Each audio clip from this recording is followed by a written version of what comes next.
Bien, el fenómeno El Niño se caracteriza por patrones extremos climáticos como la sequía y las precipitaciones. Por ello, se han visto afectados los embalses de nuestro país. También el Parque Nacional Guaraíra Repano, mejor conocido como el Ávila, principal pulmón de Caracas. Y por ello, se han visto afectados también no solo la ecología, sino también los caraqueños, viéndose afectados su salud. Y me acompaña la tarde de hoy la neumonóloga Lérida Padrón. Bienvenida, doctora, gracias por acompañarme. Gracias, Oriana, por la invitación.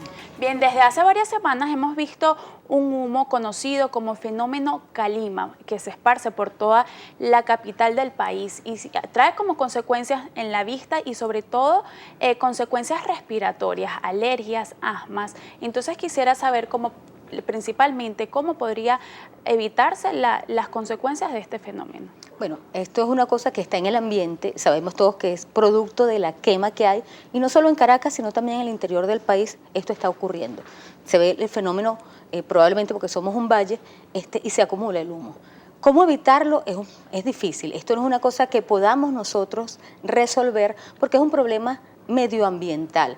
Mi comentario es que deberíamos comportarnos como buenos ciudadanos y evitar lanzar cigarrillos a la gente que fuma, que no lo debería hacer, vidrios en las zonas porque está muy seco y con el calor pues eso se van a iniciar los incendios espontáneos. Pues. ¿Cómo evitar las consecuencias? Una de las cosas, yo conversaba con una amiga que dice, una de las recomendaciones para evitar el efecto es que cuando haya mayor concentración de humo, pues cierra las ventanas, prende los aires acondicionados en las casas, pero en un país donde tenemos un problema de la naturaleza que todos conocemos, con el racionamiento de electricidad, con el problema en el Guri, entonces uno dice, bueno, es como contradictorio que voy a recomendar encerrarse, prender los aires acondicionados para evitar que entre el aire y el humo de la calle, pues entonces es digamos que un poco difícil. ¿Cuáles son las primeras afecciones que genera el fenómeno Calima? Fíjate, básicamente el contacto con las mucosas. La mucosa ocular, podemos ver que la gente anda con los ojos rojos, irritación, les pican los ojos, tienen problemas visuales con la vista, básicamente por irritación. Lo otro es que nosotros tenemos una mucosa expuesta que no la vemos, que es la mucosa respiratoria. ¿Okay?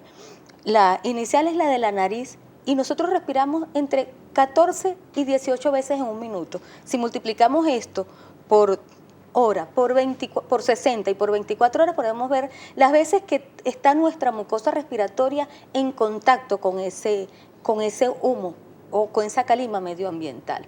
Entonces eso trae consecuencias de irritación porque las partículas más pequeñas entran y algunas se alojan en bronquios, en el sistema respiratorio, otras se quedan en la nariz, otras quedan a nivel de tráquea, hay gente que anda carraspeando porque siente la molestia. Esto produce una irritación a nivel de la mucosa y por supuesto entonces las células reaccionan de alguna manera aumentando la producción de moco y vemos esos efectos. La mucosa respiratoria y el tracto respiratorio es uno de los sistemas más afectados del organismo por el constante contacto con esta calima o con este humo que todos vemos y que todos sentimos. Los niños se ven muy afectados por este fenómeno más que los adultos. ¿Por qué pasa esto? ¿Son mucho más sensibles? Bueno, los niños son sensibles, hay niños que son alérgicos, pero no te creas que hay mucha diferencia. Probablemente el niño le ves más el moquito porque no es capaz de controlarlo. El adulto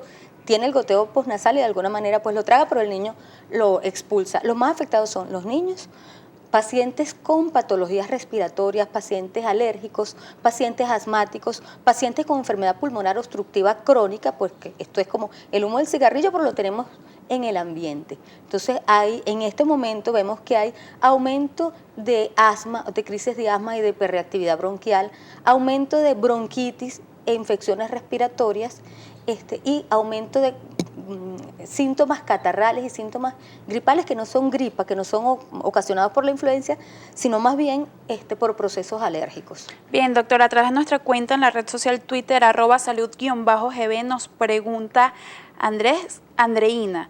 Hola, buenas tardes, doctora. Me gustaría saber qué podríamos hacer para evitar un poco la aspiración de la calima. Andreina, como ya lo dije, cuando hay más humo y hay mayor concentración, que a veces lo vemos en horas de la tarde, lo ideal sería que estén en un sitio con las ventanas cerradas y con aire acondicionado, que eso de alguna manera filtra. Si donde tú estás no hay problemas de electricidad, pues esa es una de las recomendaciones, pero evidentemente es un poco difícil hacerlo. Muchas personas también optan por los tratamientos caseros, como son ponerse agua, el vapor del agua. Esto es recomendable, además de que no es secreto que el sector salud ahorita pasa por una situación irregular y no se consiguen muchos medicamentos. Entonces, ¿cuáles serían los tratamientos? Esta no es recomendable. Esto no tiene ningún efecto beneficioso para la salud de las personas. Esto no va a hacer que precipiten más o menos las partículas que hay en el ambiente. Entonces no tiene sentido gastar tiempo y esfuerzo en eso. Una de las recomendaciones es que las personas que comienzan a sentir la rinitis y los procesos alérgicos, pues tomen un antialérgico, que de alguna manera esto los ayuda a disminuir el proceso que está ocurriendo a nivel respiratorio.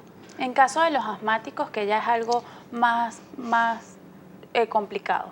Fíjate, los asmáticos, la recomendación es que mantengan su tratamiento. El asmático tiene un tratamiento que puede ser para tratar la crisis y el tratamiento de mantenimiento. El tratamiento de mantenimiento son esteroides inhalados, que es la piedra angular del tratamiento del asma.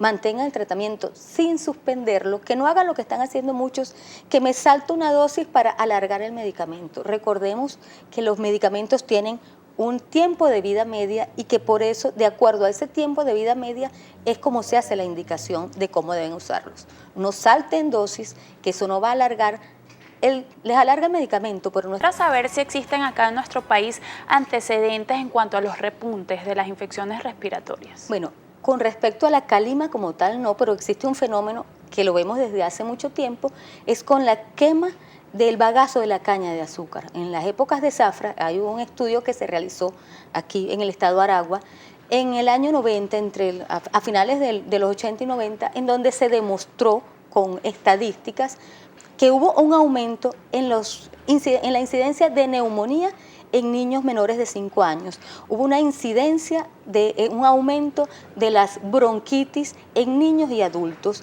y los pacientes asmáticos se vieron más afectados por lo menos durante el periodo de estudio, en las épocas de zafra. De manera que sí hay evidencia científica, hay estudios que se han realizado en el país que demuestran el efecto sobre el sistema respiratorio de esta calima o del producto de la quema a nivel ambiental. En cuanto a las alergias, ¿podrían complicarse si no se controlan a tiempo? ¿Cuáles serían las consecuencias? Pues, aumento, pues los niños y los adultos que tienen procesos de alergia, rinitis alérgica, van a estar con exacerbación continua de la enfermedad. ¿Sabes? Es un paciente que no se termina de curar. ¿Por qué? Porque a pesar del tratamiento, tiene exposición constante a lo que le está ocasionando la alergia. Entonces, digamos que es algo paliativo, pero hasta que no se resuelva el problema, pues el paciente no se cura y no se siente bien. Porque aunque estés usando el tratamiento, la exposición se mantiene. Y se mantiene durante todo el día, las 24 horas del día. Porque aunque hay momentos en que tú sientes más la calima, eso no es que desaparece del ambiente, aunque tú no la veas y aunque no la sientas.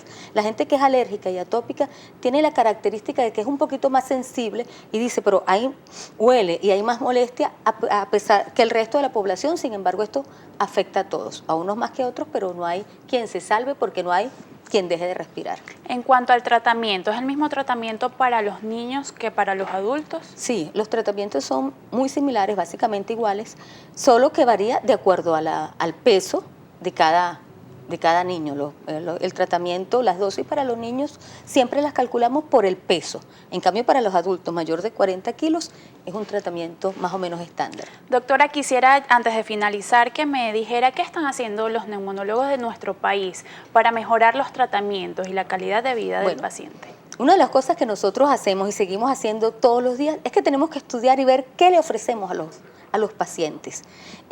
¿Qué podemos hacer para prevenir algunas cosas, lo que podamos hacer? Y pues ya que me preguntas esto, voy a aprovechar para invitar no solo a los neumonólogos, neumopediatras y cirujanos de tórax del país, sino a médicos internistas, médicos ocupacionales, a que asistan al próximo Congreso de la Sociedad Venezolana de Neumonología y Cirugía de Tórax, que lo vamos a realizar en julio de este año, el 19, 20 y 21. De verdad que tenemos un programa bien interesante que no solo debe enseña o da las nuevas pautas, los nuevos tratamientos que se está haciendo a los médicos neumonólogos, que definitivamente yo creo que los neumonólogos somos estudiosos en este país, y los médicos en general, sobre todo en esta situación en que tenemos que ver qué hacemos para tratar de bandear algunas cosas que se escapan de nuestras manos. Invitamos a los internistas, a los médicos ocupacionales, porque el problema de la salud respiratoria no es solo un problema que tratamos los neumonólogos. Hay sitios en el país donde estos problemas son tratados por los internistas porque hay menos cantidad de neumonólogos. Los médicos ocupacionales también por los problemas medioambientales en los sitios, en las compañías donde hay, eso es conocido, que de acuerdo al ambiente pueden desarrollarse algunas enfermedades, pues entonces los invitamos a que asistan, que de verdad que tenemos un excelente programa. ¿Cuáles son sus vías de contacto, doctora? La primera es la Sociedad Venezolana de Neumonología y Cirugía de Tórax tiene una página web que ponemos a la disposición, allí pueden hacer preguntas, que es www.sobetorax.org. Allí tenemos un canal donde se pueden responder las preguntas de los usuarios. Mi Twitter, estoy a la orden, a la disposición, es @leridapadrón. Mi correo electrónico es lerida5@gmail.com. Gracias por acompañarnos la tarde de hoy. Conversamos con la neumonóloga Lérida Padrón. De esta manera ponemos punto final a esta emisión de Noticias Globovisión Salud. Yo me despido deseándoles un feliz fin de semana.